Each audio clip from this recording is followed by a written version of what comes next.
with David from Dresden. You did few days before in the European tour. How is it going? Okay, thank you. Yes, this is we're in the middle of the German tour now. We just come from Denmark actually. We did the Netherlands, and then after this is France and Spain. So yeah, just European tour.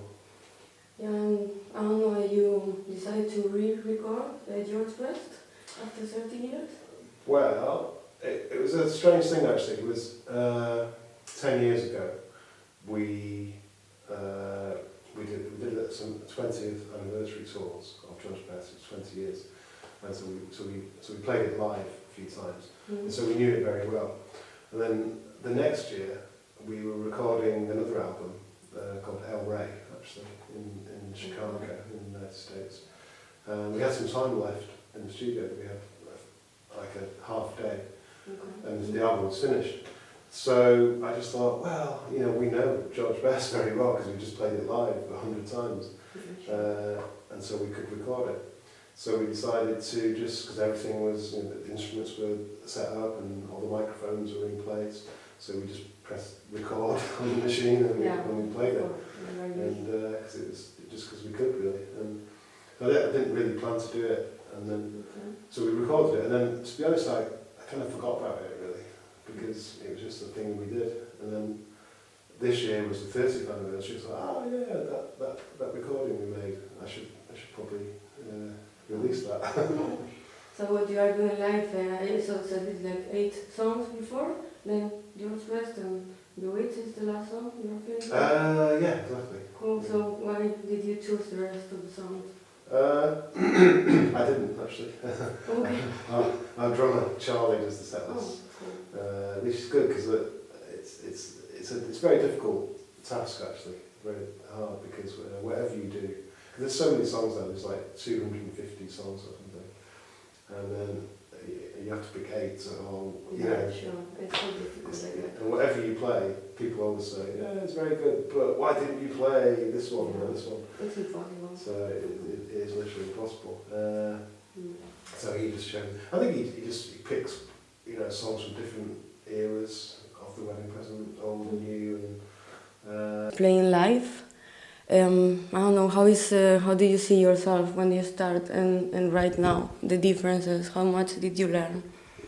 Well, it's very different now because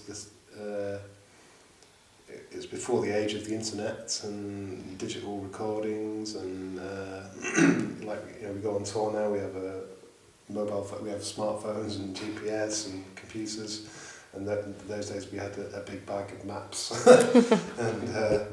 and it was, you know, even to phone home, it was very difficult because it was expensive. You had to go there. Sure.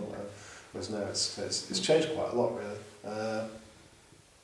But yeah, it's quite good, and there's less money to be made from music now. Obviously, I think there's, you know, people used to buy records more, vinyl and stuff, and then CDs, and now that obviously that market has gone very small. Yeah, now you need to live from the merch and the shows or something, right? The weird thing is, when we started, we used to do a tour, and it was to almost, you know, like promote a record, because the record was where the main income was, and now it's the other way around. You know, the main income is from touring, merchandise or whatever. Yeah, and I don't know, how is the if we talk about UK in music, there's like a really big scene. Like if we talk about heavy metal, new wave of heavy metal was starting there in the middle of 70s. How did you live that? Well, to be honest, I mean, Britain's always had little scenes like this. It's very fashion oriented. So you have, you know, there's punk. Punk, and then metal, and then dance music, or, you know, indie music. It changes all the time, and I think we get used to it because, you know. So did you do you listen to everything, or you don't care so much? I don't know. I'm not a big fan of metal, but I'm a big fan of radio actually. So I listen to radio quite a lot, and that's what people play on the radio. I hear. Yeah, really. Sure. Okay, so that is your way to listen to new music. Yeah, maybe not so much nowadays. I guess with the internet now, people tell me. You know, people tell me groups and say, oh, you should check out so and so. You can go and listen online now, which is good. Yeah, cool. And for you as a musician, what is the best part and the worst part of being a musician? The most difficult or? The worst part is, I think, is kind of managing people and their expectation, because people join a group and they think, great, I'm going to be a pop star, I'm going to write songs, I'm going to travel the world, play music for a living, and it's going to be exciting. And it is, all those things are good, but at the same time it's quite hard work, and people don't appreciate that sometimes. Yeah. And they join the group and then suddenly like, oh, I didn't realise it was, you're in a hotel every night and you do a lot of travelling and you miss your friends at home or your girlfriend or your boyfriend, and you're there at work and they see you at a concert and they go, I'm at home working and you're out in Los Angeles partying. Yeah. And there's these like issues and the stress that people have, and so sometimes it can cause problems, because it's like a little family, there's 6 people or whatever together every day, all night, and they travel together, and so everyone's got to get on really. And so when it starts to go wrong, that can be quite difficult, I think. Okay. But then the best thing, I suppose, is those things, making records. It's what I've always wanted to do. I always wanted to write songs and make records and play concerts. So, and that is still the case, really. So that's the best part, of course, like doing what you love, I guess. Walking onto a stage and playing music that you've written, and it's kind of like a communication, with the audience. Which yeah, sure. And like you said, at least you have like hotels every time you go around, not like bands starting and they need to sleep in the car. That is true, yes. Or maybe worse than that. Yeah. And what do you do in your free time when you are not touring with the band? I don't really have a lot of free time, especially at the moment, because we've been on tour all over the world.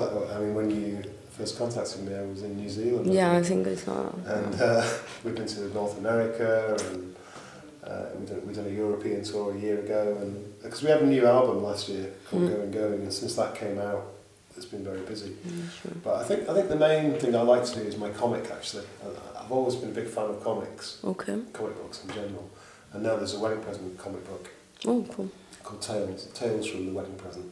And it's basically the stories that I write about the history of the band. It's kind of a biography.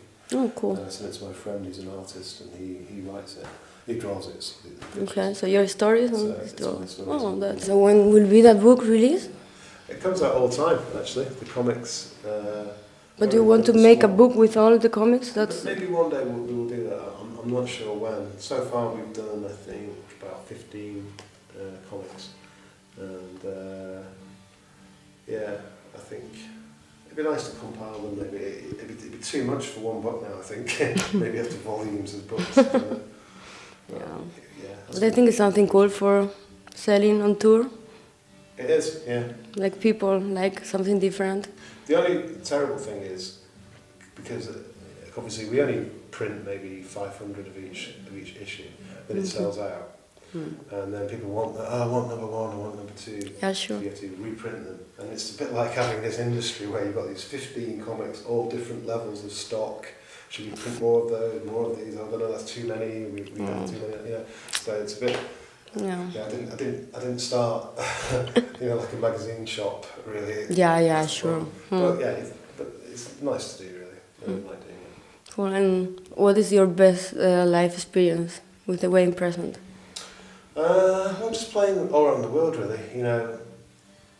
Playing in Japan, for instance, I really enjoy it. It's one of my favourite places to go, and it's very different from. People are so intense, right? People are quite intense, yes.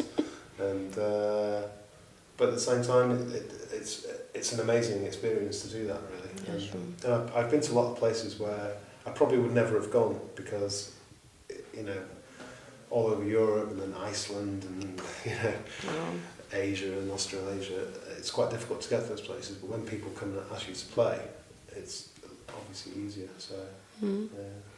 Well, and if you need to choose between small venues or big festivals, what do you prefer? I've no preference really. I think there's good things about both and bad things about both. I think fans tend to prefer the small venue because it's closer. Closer, you can see everybody. Usually sounds good, but then I can't lie. It is great to walk onto the stage at a festival and see 40,000 people and play your music. It's exhilarating. It's an experience. So I quite enjoy that as well. And festivals as well. If you're there for we play at Primavera Festival in Barcelona. Yeah. We play it every year nearly, and we go anyway because it's such a great festival. It's super big. I was there once. Like wow. Yeah, and it's great. And it's my favourite festival in the world. And you see all the different bands and... Yeah, it's everything, from Napalm Death to everything. Indie pop. Yeah.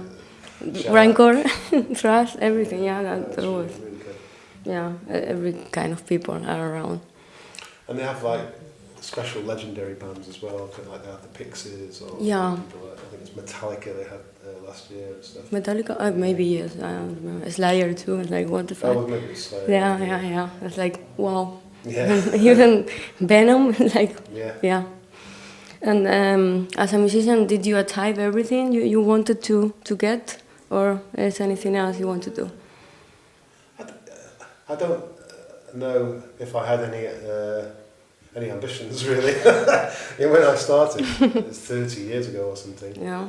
I just wanted to make, a record. I didn't think, I want to be famous, or I didn't have any target, if you know what I mean. I was just do what you want. I was happy just to write songs and make a record. So, cool. So you get everything? More? Yeah, I got everything quite soon, really. Cool.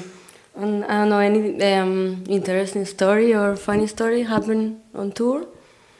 Do you want to share? Well... Many, I guess, in 30 years. Yeah, that's the thing. And there's always interesting things happen, really. I mean, even just this sound check was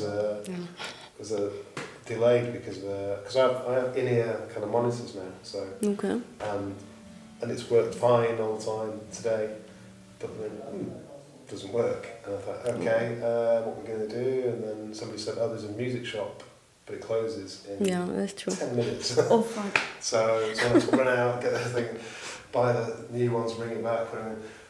It's always a bit kind of, is it going to happen? But that's kind of one of the fun things about touring. Really, it's different every day. It's a different town, different problems, different venue, different food. You meet different people, so it's cool. It's cool. Yeah, I think so. So, anything else you want to add? I don't think so. I think.